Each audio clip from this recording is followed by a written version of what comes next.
think one of the neatest things about fly fishing right now is a lot of the recent developments, exciting developments to me anyways, like the switch rod. And the switch rod, depending on who you talk to, the term switch refers to a rod that can be used either in a one-handed capacity or a two-handed capacity, or some people also believe that it means a rod that can be used in an overhead casting capacity or a spey type capacity. And to tell you the truth, I've used them in every one of the four ways mentioned, and that's what I think is so cool about them. They're extremely versatile.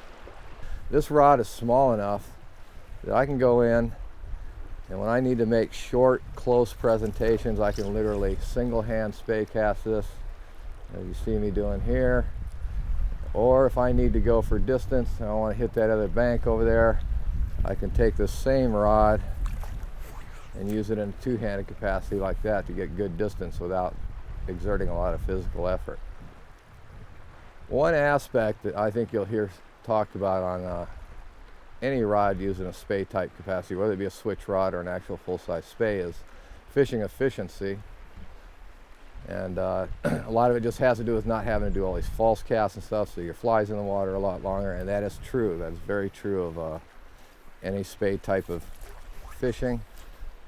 But that's not the only reason for using these rods. Literally, once you learn to become proficient at this casting, it is a very, very enjoyable way to fish.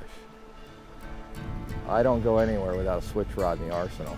The switch rod, small enough to cover close-in work, long enough to get not extremely long distances like a full-size spey rod, but still you're talking like this 11-foot 5-weight. I can put sculpins out at about 70, 75 feet, which is pretty impressive for this size of a rod.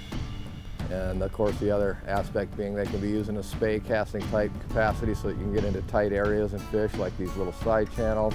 And I think a lot of you Midwest guys are going to look at this and think, or at least I would, being originally from the Midwest, this looks just like the streams I fish for bass on. And I think these things would be great in a bass fishing capacity.